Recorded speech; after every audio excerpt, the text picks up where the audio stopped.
Linux Mint 22 is a Ubuntu 2404 long-term support based Linux distribution. The main differences is in the desktop environment.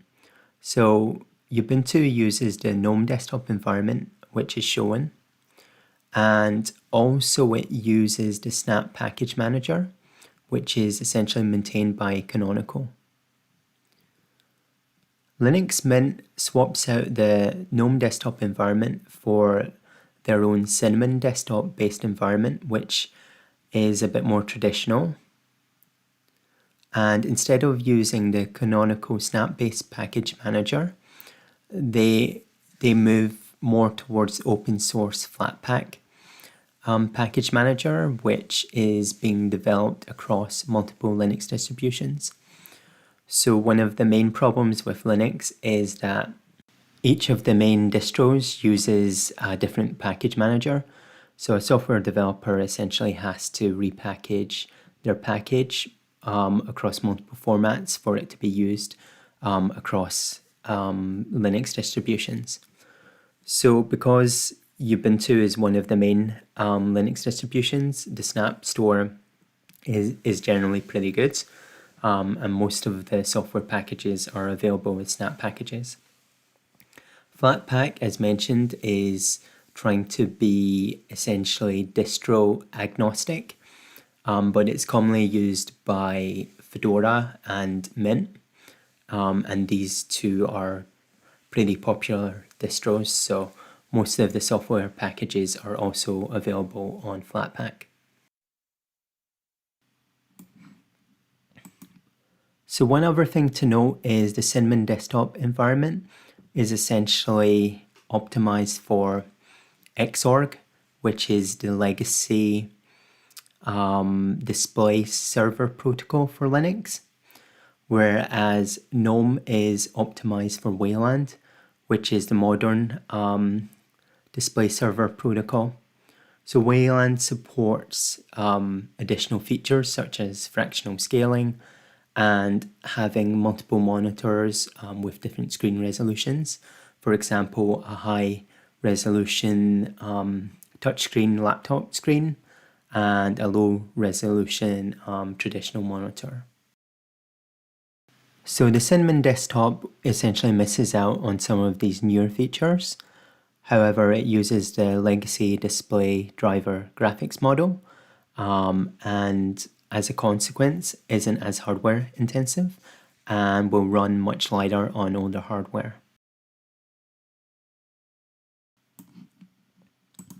So before you go ahead and install Linux, you should make sure that your system BIOS is at the latest version, because the BIOS update might fix some boot issues.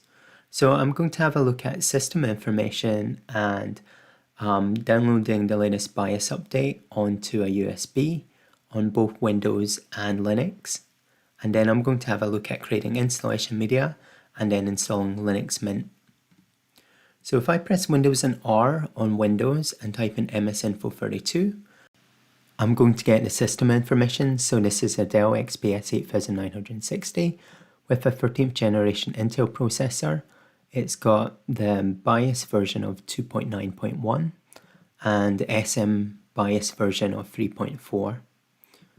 So you should get away with running Linux Mint on any system with a SM BIOS version of 3.0 or higher.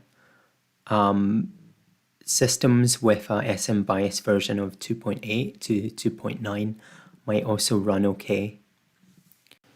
Okay, so now I'm going to go to Dell drivers and downloads.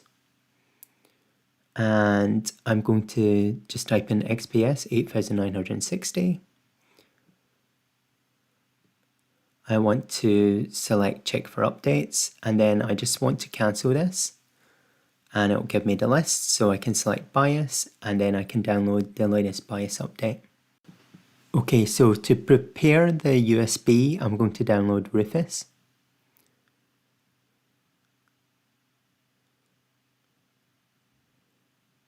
And now I'm going to insert a 32GB USB and launch Rufus. So select the USB, select non-bootable, select GPT, and just name the USB, and the file system should be FAT32. If the file system's NTFS, the USB with the BIOS update may not show. So next we just want to copy the BIOS update to the USB.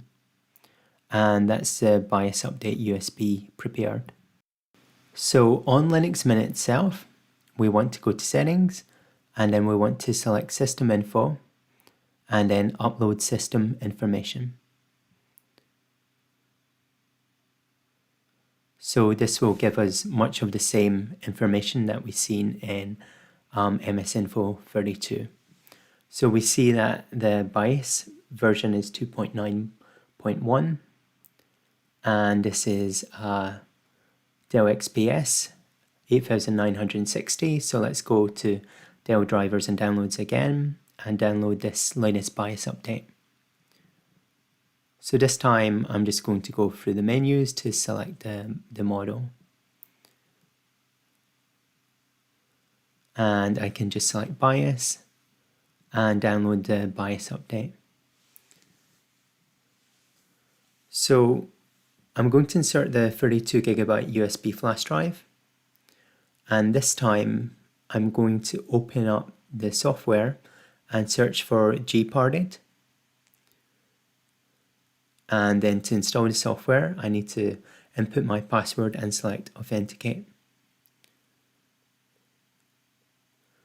So now that the software is installed, I can go ahead and launch it.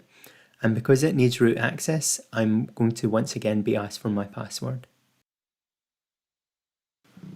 So to the top right, we need to select the USB flash drive. And then we want to right click any partition and select Unmount. And then we want to select Device, Create Partition Table, and then select GPT, and then select Apply. And then we want to right click it and select New. And we want to change the file system to FAT32. And we want the partition name and the label just to be USB.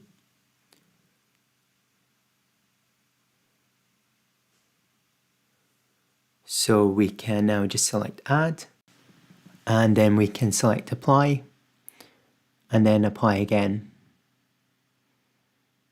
And once the changes are made, we can select Close, and we can close JSPaint. So now if we just remove the USB flash drive and reinsert it, we should see the USB icon on the desktop. And if we go to the downloads folder, we can just copy the BIOS update. And then we can go to the USB and paste the BIOS update.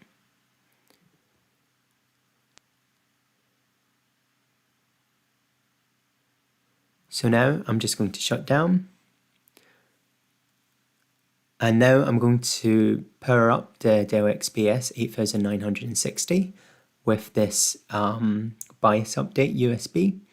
And I'm going to power it up and press F12 to get to the BIOS boot menu. Here I can navigate down until I get to BIOS flash update. So here the USB flash drive shows. So it's file system 0, and we see that we've got the BIOS update listed. So we can highlight this BIOS update and just select Flash Upgrade, and then select Yes. And then select Yes. So now the BIOS update is going to be applied. So this may take maybe about 10 minutes. And once the update's completed, your computer will reboot and you'll be taken back into the login menu of your operating system. So going back to Windows, I now want to create a Linux Mint 22 bootable USB. So I'm going to search for download Linux Mint, and I'm going to select the default Cinnamon edition. So here I need to select a local mirror, so I'm just going to look for my country, the United Kingdom, and then I'm going to select the Kent mirror. And then I'm going to have a look at the AHCI 256 checksum and wait for the installation ISO to download. So we've already got Rufus, so we can go ahead and launch Rufus, and we can select the installation ISO, and we can check the ISO checksum, and we can copy this AHCI 256. And if we just go back to the website and press Ctrl and F and Ctrl and V, we can see the ISO checksum matches. So next we want to select the USB flash drive, and then we want to change the partition scheme to GPT. The file system should be FAT32, and then we can just select Start, write in ISO mode, and then select OK at the warnings. So Rufus will partition the USB flash drive and then copy all the files over from the installation ISO. So now the Linux Mint 22 bootable USB is created. Let's now have a look at the procedure on Linux Mint itself. So once again, we're just going to search for download Linux Mint 22, go to the Linux Mint download page, select a local mirror. So I'm going to select the same local mirror as before from the University of Kent, and then I want to have a look at the AHCI 256 checksums.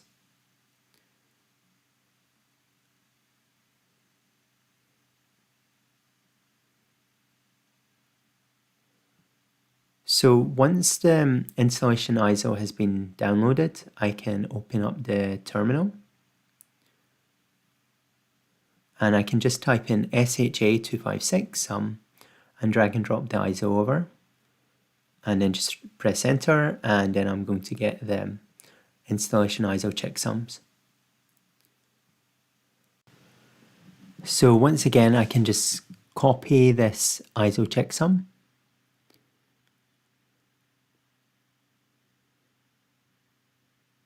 and just go to the web page and press Ctrl and F and press Ctrl and V. So now I see the installation ISO checksums match. So on Linux Mint itself, I can just right click the ISO and select Make Bootable USB, and then select the USB flash drive from the drop down menu and then select Write.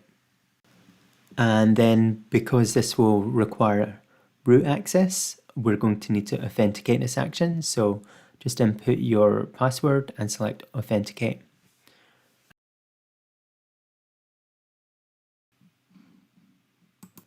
And this will go ahead and create the bootable USB. If you're using Ubuntu, you're going to need to use the startup disk creator. And if you're using Fedora, you would need to use the Fedora Media Writer instead. However, the procedure for these utilities is pretty similar to the above. So now the bootable USB is created.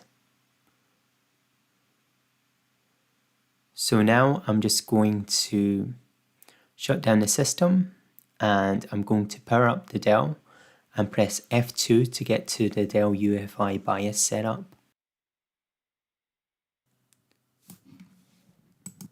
So the first screen gives us essentially general system information, such as the BIOS version and the processor and installed RAM.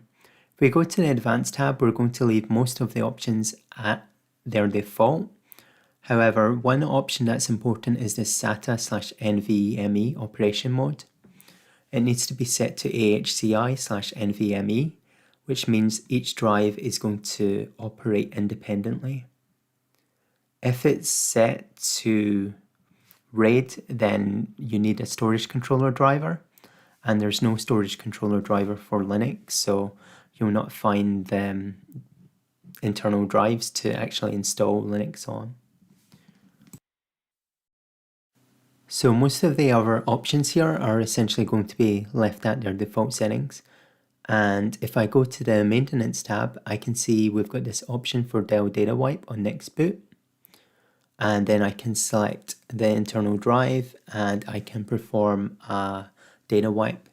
Now on some systems you might actually need to restart and then re-enter the BIOS setup again for this option to display. And on some other systems this option is going to be listed under security.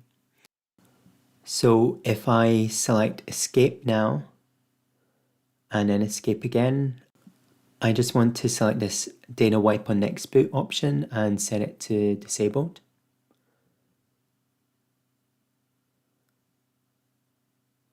And now I can go to the security tab.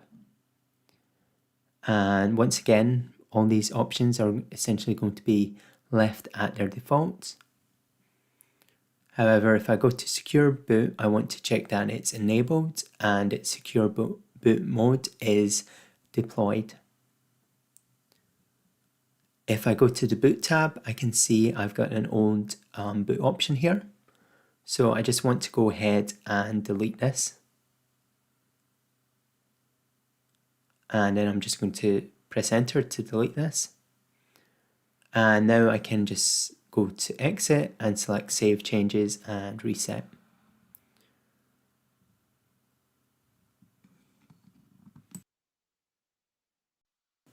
So now I'm going to power up the XPS 8960 and press F12 to get to the BIOS boot menu. So in the BIOS boot menu, I see the USB flash drive. I also see that the boot mode is set to UEFI and secure boot is on. Next, I'm just going to select the default option, start Linux Mint 22, Cinnamon 64-bit. And then it's going to take a moment to start on the services and boot into the Linux Mint 22 Live USB.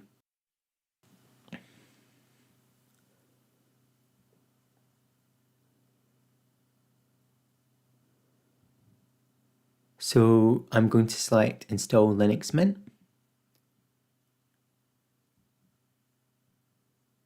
And then to the left hand side, I'm going to select English and then continue. And then I'm going to select English UK and then continue. I'm going to select my wireless network and just input the wireless password and select connect. And then select continue. I'm going to select install multimedia codecs. And I'm going to select configure secure boot, which will allow installation of third-party drivers. So here we basically want to create a machine owner key, which is a password that allows us to sign the drivers past secure boot. So we want to create this machine owner key password, confirm it, and then select continue. Next, we want to select erase disk and install Linux Mint, and then select continue. And then we just want to select our region on the map so we get the correct time zone.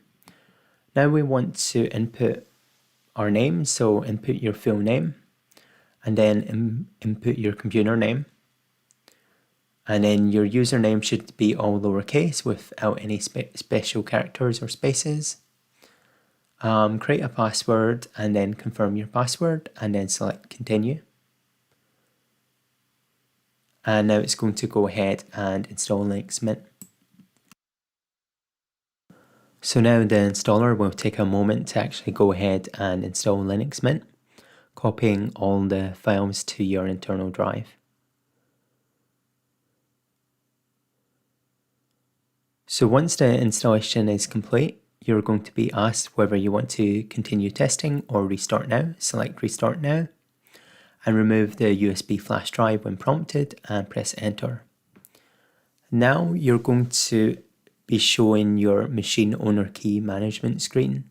So navigate down, select enroll machine owner key, navigate down, select continue, navigate down, select yes, and now input the machine owner key you created and press enter and then select reboot.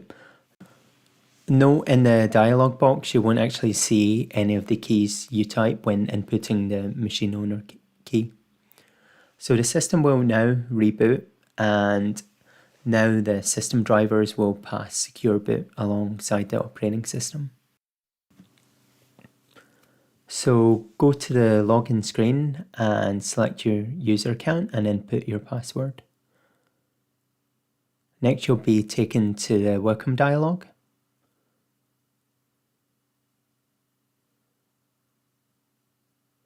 So it's going to give you recommendations for the first steps, and I have a look through these in a moment.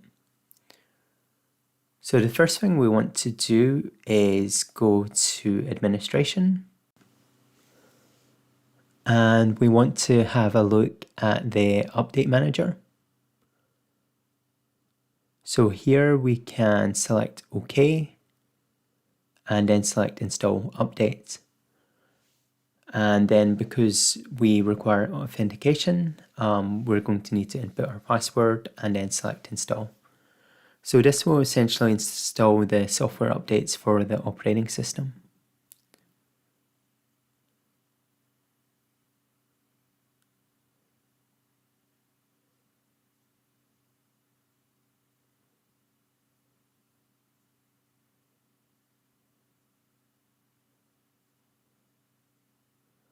And then you'll be prompted for a reboot. So let's just go ahead and reboot.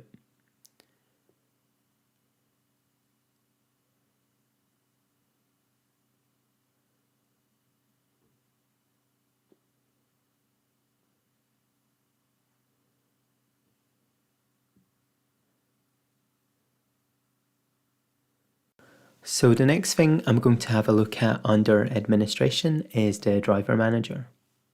So this system is equipped with a NVIDIA graphics card, and there's an open source but limited functionality driver in the Linux kernel. We want to change to the closed source driver made by NVIDIA, which has full functionality. So select the latest driver and then select apply, and then input your password and authenticate. Linux Mint is going to download latest NVIDIA driver and install it. After installation, you're going to be prompted for a restart. So once the computer's restarted, just go ahead and log back in. So you should see under administration, you've now got NVIDIA settings.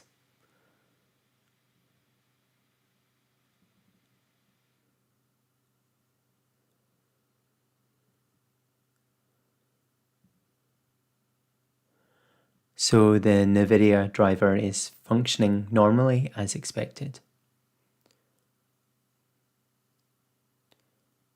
So now I'm going to have a look at the firmware update manager. So type in the firmware update manager and then get devices, and it will give you details about your system devices and their firmware versions.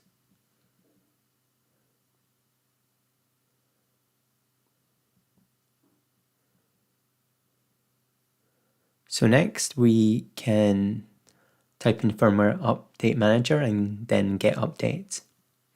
And if there's updates for your system BIOS or for a Thunderbolt dock, these will be listed.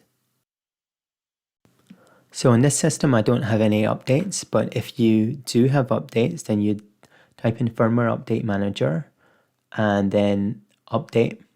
And this command would require elevated privileges, so you would need to prefix it with sudo, which is an abbreviation for superuser_do, and then input your password to authenticate the action. And then you would get prompts to go ahead and install the firmware.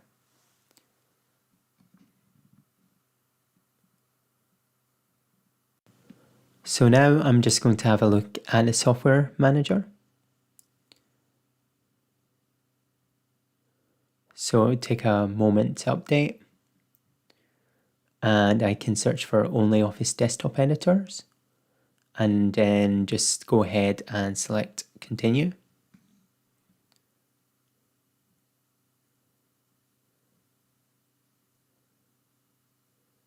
I can also select for Chromium. And to install this, I need to input my password to authenticate. And I can have a look at the installed software applications. Now there are some preferences, so we can, for example, when an application has multiple formats, so when it's got a package that's maintained by Mint, i.e. a system package, and when it's got a Flatpak, we can opt to list both of these or only list a system package.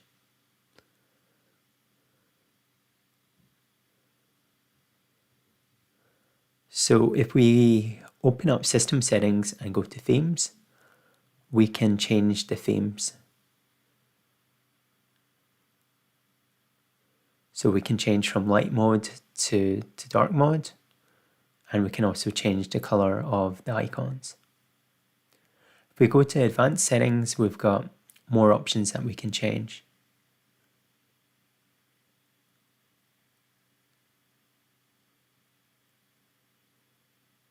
And if we go to add and remove, we can see user themes.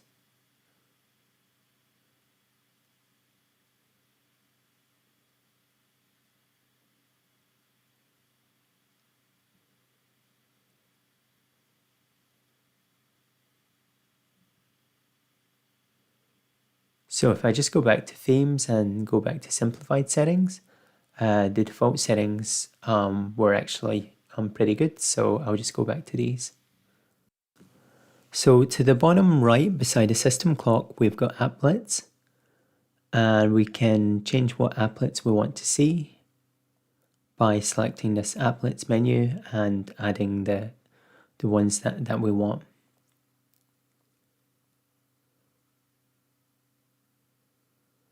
So the applet for the update manager displays, and we've got one additional update which we can go ahead and install. Now this is probably shown just because I changed the themes.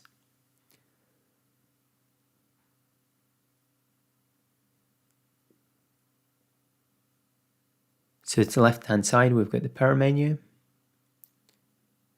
and I'm going to attempt to log out and essentially change from X11 or XOrg to Wayland, which as you can see is experimental.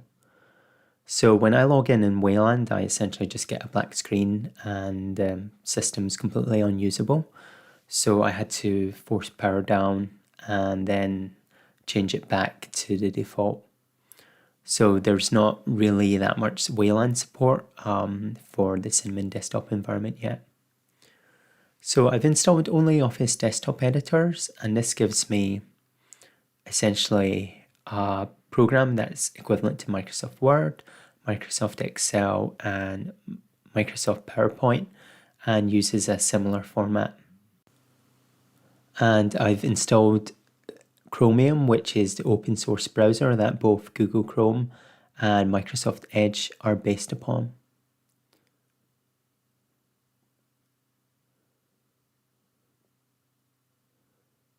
So the Cinnamon desktop environment doesn't have screencasting pre-installed.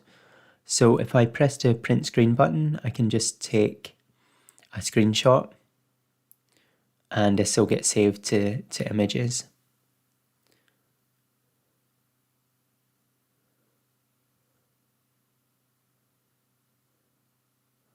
So there's no image manipulation program pre-installed that's equivalent to Microsoft Paint, but there's a browser-based version of Microsoft Paint called JavaScript Paint. So it's essentially a browser-based re-implementation of the Microsoft Paint for Windows XP. So we can go to extras and we can change the themes to modern light or modern dark. So this looks more like the paint for Windows 7.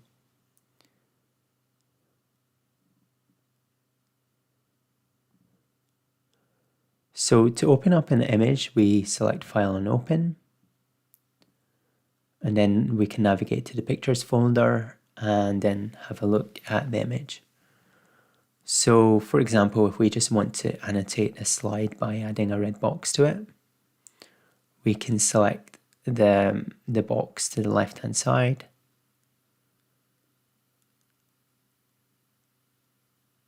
And I want to change the thickness, so I think I actually need to, if I undo this, I need to select the line and then change the thickness and then go ahead and redraw the box. So yeah, it essentially uses the old interface of the Windows XP version of Paint and doesn't have all the features of modern Paint.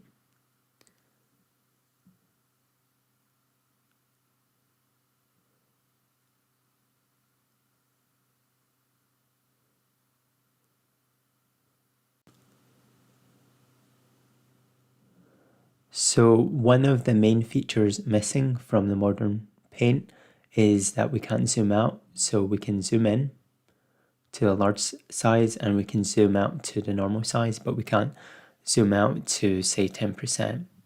If we select File and Save, it's actually going to save the file in Downloads.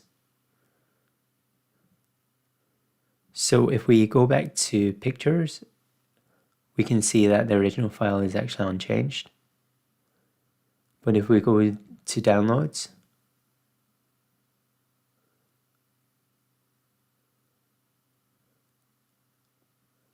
we can see we've got the modified file here.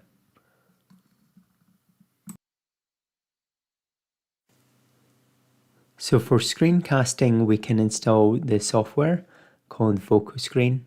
So if I open up this software manager and search for Vokoscreen, I can go ahead and install this.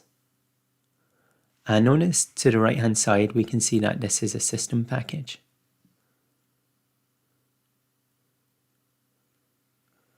And we need to input our password to authenticate the install.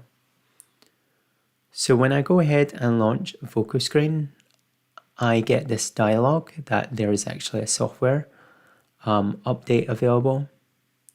So what this means is this system package actually installs an old version, and we shouldn't use this.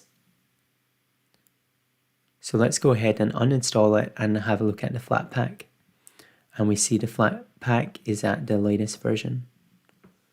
So the system package is essentially not maintained and hopefully at some point will be removed by either Linux Mint developers or Canonical developers, because it results in some confusion. So now we've got the latest version, we can go ahead and run it.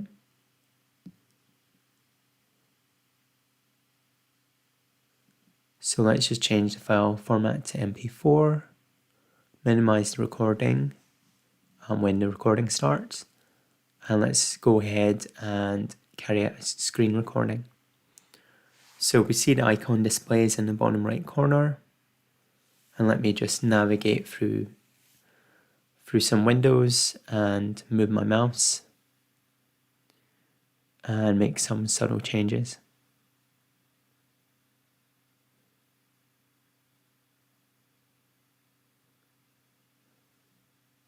Okay, so I'm attempting to use the shortcut key to stop the screen recording. It's not seeming to work. Control Shift and F11. Okay, let me just press the button there. It doesn't seem to work. Let me just select Stop. So the screen recording should be saved under Videos, and I can go ahead and open this up. Note, if I wanted to use VLC, I could download this from the software manager. And with that said, I think this is a good enough point just to wrap up this installation video.